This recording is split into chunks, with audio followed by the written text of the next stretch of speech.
आज हम लोग एक बहुत महत्वपूर्ण विषय के ऊपर चर्चा करने वाले हैं, जिसका टॉपिक मैं आपको अभी बताऊंगा। उससे पहले मैं आज हमारे फोरम का इंट्रोडक्शन आपसे करा देता हूं।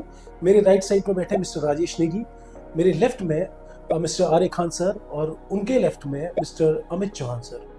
तो दोस्तों, जैसे कि आपको ज्ञात होगा कि अभी जो हमारा माननीय सुप्रीम कोर्ट है, ऑनरेबल सुप्रीम कोर्ट ने क्लास 8th एनसीईआरटी में एक चैप्टर है करप्शन इन जुडिशरी, इस पे आपत्ति जताते हुए एनसीईआरटी के 38 बुक्स को सीज कर दिया है। तो इसी विषय पे आज हम चर्चा करेंगे और मैं शुरुआत करूंगा सबसे पहले नेगी सर से जानेंगे कि सर ये पूरा मामला क्या है, हमें जरा इस पे थोड़ा प्रकाश डालें। जी, ये नया टॉपिक एनसीईआरटी ने जोड़ा है अपने कैरिकुलम में कि न्यायपालिका में भ्रष्टाचार या जुडिशरी में आपका करप्शन, जिसको लेकर ये हल्ला मचा है और सुप्रीम कोर्ट ने इसको स्वतः संज्ञान लेते हुए इस पर सुनवाई। तो तीनों जजों ने मिलकर एकमत से फैसला दिया कि ऐसी चीजें या किसी इंस्टीट्यूशन को बदनाम करने की चीजें नहीं आनी चाहिए टेक्स्ट बुक में। और वो भी आप 8th क्लास वाले बच्चों को ये सिखा रहे हैं कि जुडिशरी में भ्रष्टाचार है और बाकी संस्थानों का क्या।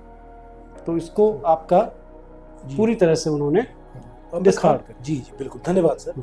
अब मैं खान सर से जानना चाहूंगा कि सर क्लास 8th में जहाँ पे बच्चों को जुडिशरी के बारे में बताया जाए, जुडिशरी के बारे में उनको नॉलेज दिया जाए, यहाँ पर आप एक ऐसा संवेदनशील मुद्दा उठा रहे हैं, एक ऐसा विवादित मुद्दा उठा रहे हैं, करप्शन इन जुडिशरी।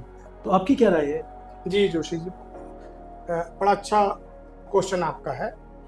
देखिए, अभी क्लास 8th में एक सामाजिक ज्ञान की बुक है, उसमें एक चैप्टर लाया गया है कि जुडिशरी में भ्रष्टाचार। इस पर सुप्रीम कोर्ट ने घोर आपत्ति दर्ज कराई है।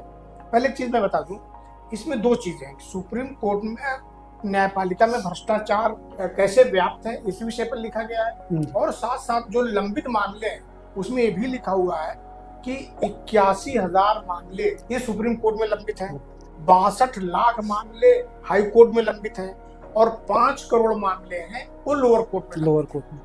और मैं किसी को पढ़ रहा था, बल्कि मेरा स्वयं का मानना है कि देखिए, जो न्याय समय से ना आए वो बहुत अन्याय होता है, बड़ा अन्याय होता है। तो सुप्रीम कोर्ट की जवाबदेही कहीं न कहीं तो तय की जानी चाहिए, इसमें कोई संदेह नहीं। जवाबदेही उनकी तय की जानी चाहिए कि भाई आप समय से न्याय दीजिए। एक कॉन्फिडेंस बिल्डिंग जो है, विश्वास जो रहा है सुप्रीम कोर्ट और न्यायपालिका के प्रति, अब लोगों में वो थोड़ा कम हुआ। लेकिन इस तरह का चैप्टर छोटे बच्चों में लाना, इसका मतलब कि आप उस चीज को संस्थाबद्ध रूप में आगे बढ़ाना चाहते हैं। जी सर, मैं एक मामला और प्रकाश में लाना चाहूंगा। एक संथानम समिति बनी थी, जी संथानम कमेटी, उसमें करप्शन के लिए ये सुझाव दिया गया था। करप्शन का जो बेसिक रीजन है वो है lack of idealism between the youth.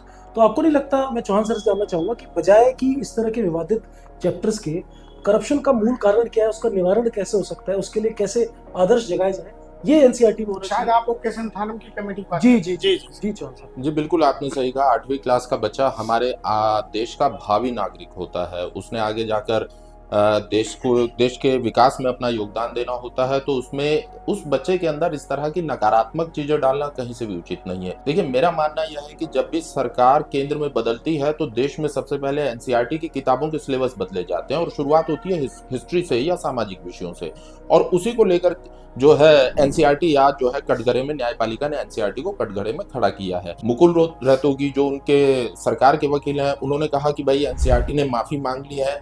न्यायपालिका ने इस पर सख्त टिप्पणी करते हुए ये कहा है, न्यायपालिका पर गोली चलाई है और न्यायपालिका के जख्मों से खून अभी भी रिस रहा है, बह रहा है। खाली माफी मांगने से काम नहीं चलेगा। सुप्रीम कोर्ट ने स्पष्ट चीज और है, उसमें मैंने देखा है, मैं पढ़ रहा था, उसमें था कि भ्रष्टाचार जो न्यायपालिका में है, इसका उन्होंने उद्धरण जो दिया है ना, जो चीफ जस्टिस जस्टिस गवई थे, उन्होंने किसी अपने उसमें कथन में कहा था कि न्यायपालिका में भ्रष्टाचार है, उसका भी उल्लेख उसमें किया गया है। न्यायपालिका में भ्रष्टाचार, सर सबसे बड़ी बात यह है कि स्पष्ट लिखा है कि सुप्रीम कोर्ट में इतने केस लंबित है, हाई कोर्ट में इतने केस लंबित है। तो ये सुप्रीम कोर्ट में जो केस लंबित है, इसका मतलब तो वो सीधे सीधे सुप्रीम कोर्ट को टारगेट कर रहे हैं कि क्योंकि सुप्रीम कोर्ट भ्रष्ट है इसलिए केस लंबित है, जबकि केस लंबित होने का सबसे बड़ा कारण यह है कि न्यायाधीशों की कमी है। एक चीज और है कि देखिए, भ्रष्टाचार तो सिस्टम में है, आप तो इससे तो इनकार नहीं किया जा सकता, लेकिन किसी एक संस्था को टारगेट करना, संस्था को टारगेट करना, इससे क्या होगा, जो कॉन्फिडेंस बना हुआ है लोगों का न्यायपालिका के प्रति, वो टूटेगा। बिल्कुल सर, अब न्यायपालिका का स्तंभ इस पर नहीं होनी चाहिए कि न्यायपालिका में भ्रष्टाचार, बल्कि बहस तो इस पर होनी चाहिए कि सिस्टम में भ्रष्टाचार। जी जी। और सर मैं इसी के साथ मैं ये कहना चाहूंगा कि एनसीईआरटी एक बहुत सम्मानित संस्था है इस देश की। इसको अन्य मुद्दों पे, emerging technology, blockchain, AI, ethics in मामलों के ऊपर फोकस और रिसर्च एंड डेवलपमेंट करके स्टूडेंट्स के अंदर वैल्यूज को इनकलकेट करना चाहिए, ना कि इस बिल्कुल तरह के बिल्कुल विवादित बिल्कुल बैन पे बिल्कुल बढ़ना चाहिए। बिल्कुल। एक चीज और इसमें, नेगी जी आपने ध्यान दिया होगा, जोशी जी आपने भी ध्यान दिया होगा कि जो मार्केट में आ गई थी एनसीईआरटी, जो मार्केट में आ गई थी, सोशल मीडिया में आ गई थी या स्टॉल पे थी, सुप्रीम कोर्ट ने कहा तत्काल सबको वापस लिया जाए। जी।